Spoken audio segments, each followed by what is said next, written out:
way he has acted or behaved with this whole legislation on the Obamacare?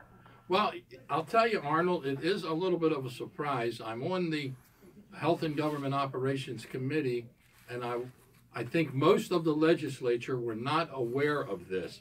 It was like a backroom deal that Redmer and Hogan and the leaders of the Democrats were working on behind closed doors, and they brought it out on the last days, like now, we only have 2 weeks, Right. of the legislature, and it took people a little bit of time to understand what it was because they sugarcoated it and said, oh, this is a wonderful thing. This will help all of these people who are paying $20,000 a year for a family of 4. That's going to go all the way up to $25,000. And if that happens, it'll be a terrible, terrible thing for the people of Maryland. No, it'll be a terrible thing for the politicians because they never fixed it. So in order to save their butts and not have this happen, they put in this new $380 million tax. They bribed the insurance companies so they will continue to issue the insurance, and they continue to have Obamacare being alive and active. So in other sense, this clearly shows that the man's a rhino, and this is the reason and the fact why I am actually already in the process of re-registering as a Democrat so I can vote for Rashern Baker, and then immediately after the elections are over, I'll switch back to Republican. Yeah, well, there's no question Hogan was behind this. Hogan and Redmer were the main Republicans behind this, and all 50 Republicans in the House of Delegates voted against it, all of them. Right. So he doesn't listen to his own. Oh, he doesn't care. Hogan's got his own party. It's the Hogan Party. I know people don't like hearing this, but it's the truth. He's supporting Al Redmer against me, and you say, well, Pat, you're just angry. No. Well, I am angry, obviously, because now I got to spend money to beat this empty suit establishment guy who wants to tax everybody, and then I could have spent that money on the Democrats. But he's doing this all over the state. He's running special people that he supports instead of keeping his nose out of the local elections and allow Republicans to run against, one another. This guy is not. That's what he does. Pat, look, what has he done for me? I come over to your way. You're in, I think, the White Marsh Middle River area. I go to Essex and Dundalk at least monthly, and every time I have to drive over the guy, and I hate it when the establishment takes advantage of us.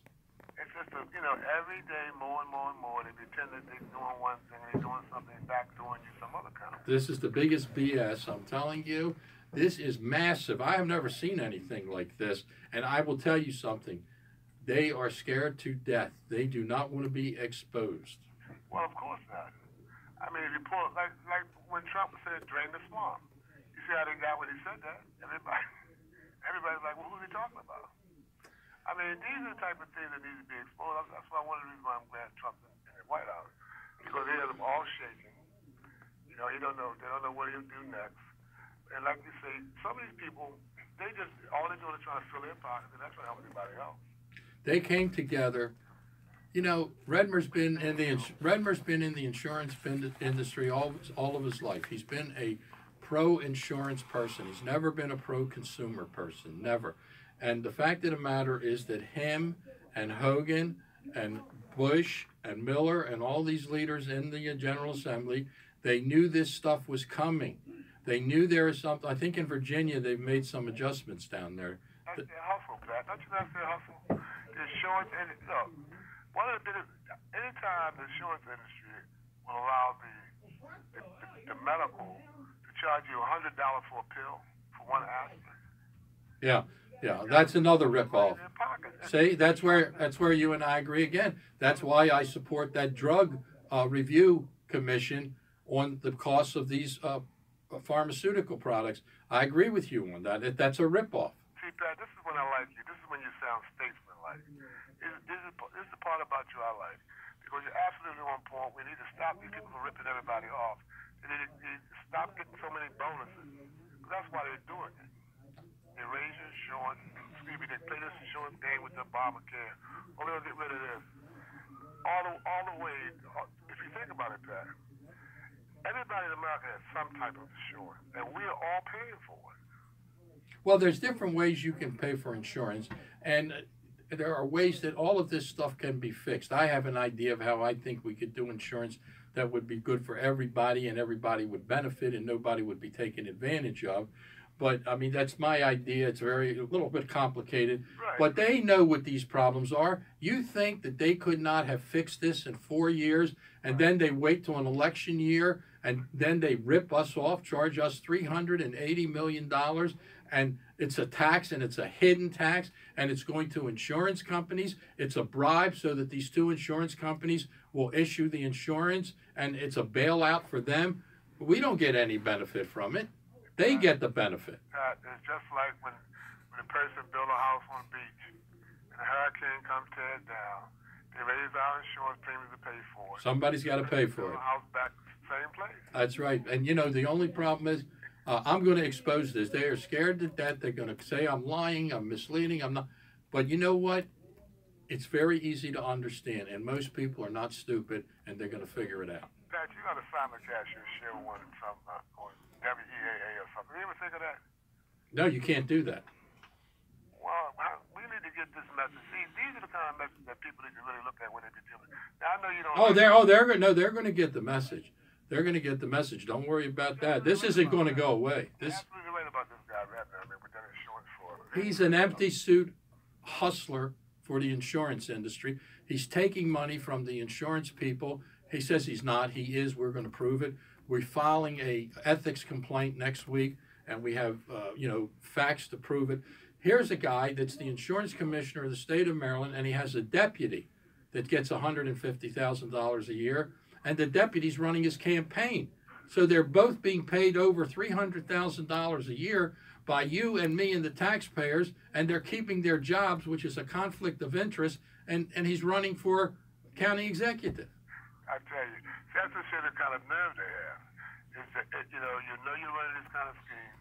But what makes it funny is that they actually think that they can pay all their buddies off, everybody gets paid. And people like yourself come along, and you're not going to expose them. That's what I like about you, Pat. You do expose these rascals when they be really doing the dirty. Well, I think this is a big one. I think this is one that people. $63 per year. Oh no! That's for 6 million people. You cut it down to 1 million people who actually pay this insurance. Right. What are you talking about? $500 a piece? Right. That's true, man. That's real money. All right. Because a whole lot of people in Maryland don't. Hello. All right, Fred. Talk to you later. It's always a pleasure, Pat. I want you to stay over that racetrack, though. I'm moving the racetrack to Baltimore County, Fred. A statesman would not move the racetrack. A statesman would not remove a part of history like that. Fred, I'm moving the racetrack to Baltimore We're County. going to talk work on you about that. All right, buddy. Talk to you later.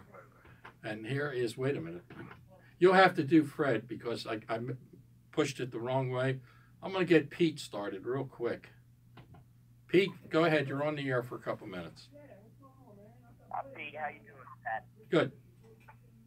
I got a letter from you a couple days ago about the opioid epidemic, and I want to thank you for that letter.